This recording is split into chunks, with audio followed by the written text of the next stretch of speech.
Il n'y a pas si longtemps, plus exactement hier, j'ai été confronté sur un sujet qui semble si bien tourné dans les verbes que j'emploie, mais qui, dans une réalité assez fatale, n'est que le mirage de ce que je crois bien comprendre. En vrai, je n'y connais absolument rien.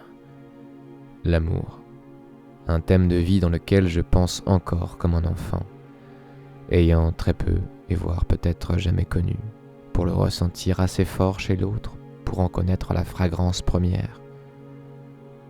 Le regard, ou bien ce désir charnel, ou encore ces longues heures chaudes d'été où l'ennui devient presque une activité. Cette sensation de la peau qui se mêle à la sueur, ou bien celle des lèvres gercées dont la salive vient s'échouer sur le thème d'un long baiser mêlé de sensualité.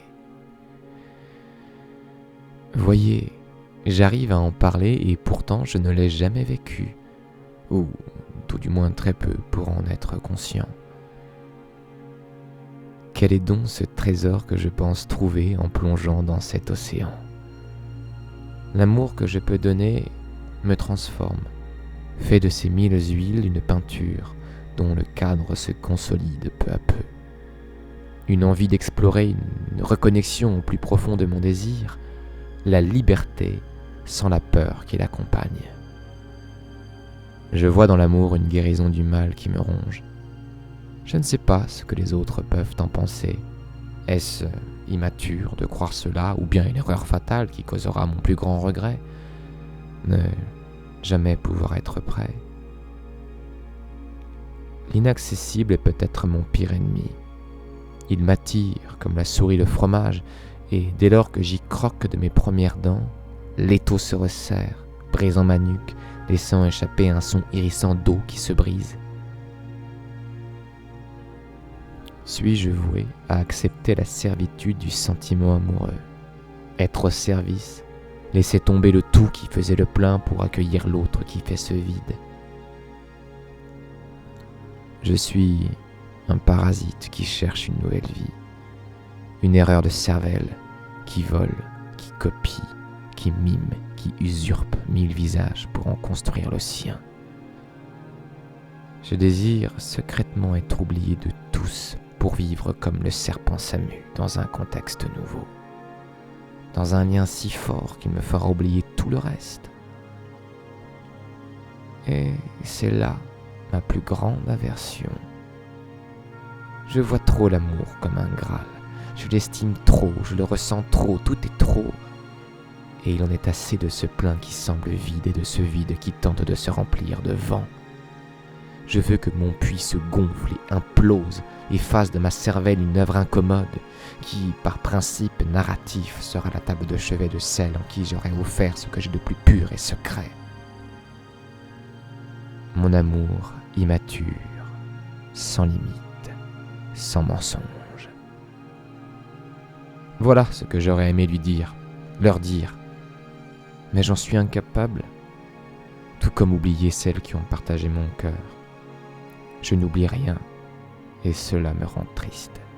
Si triste que mes larmes ont formé ce nouvel océan. Celui dont je parle, ou bien qui figure parfois comme un titre. J'expose ma souffrance pour la rendre merveilleuse, transformer la mélancolie en un sentiment bien plus joyeux. L'amour me rend bien plus heureux.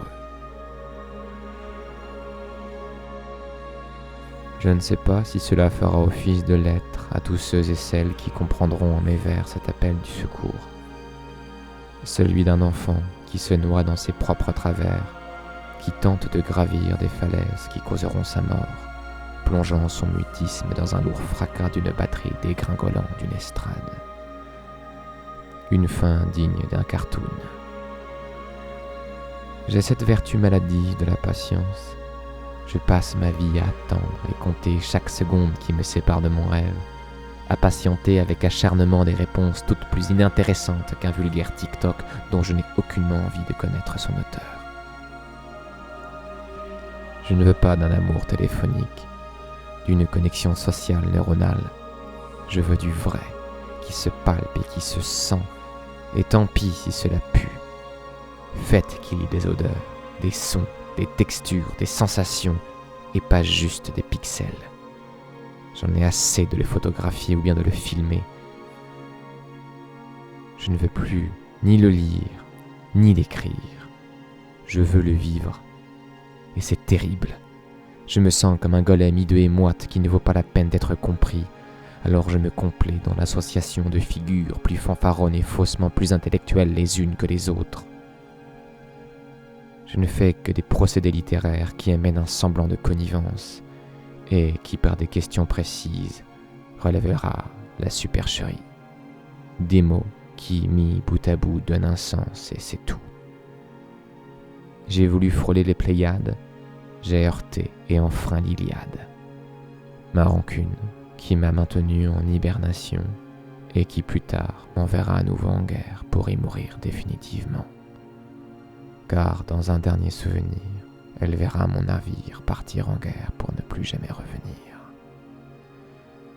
Une lettre de vie, une lettre d'amour, une lettre tout court, celle d'une vérité écrite de mensonges. Alors que ce mot frappe le clou pour l'éjecter, la chose dans la boîte grogne, observe avec l'iris couleur océan la lumière qui saigne, de la poussière qui vole, ISO 1200, F50, la caméra s'éteint, signant la fin du film. J'ai appris l'amour avec le cinéma, et c'est peut-être là que j'aurais dû commencer. Vous comprendrez alors pourquoi je n'y comprends rien.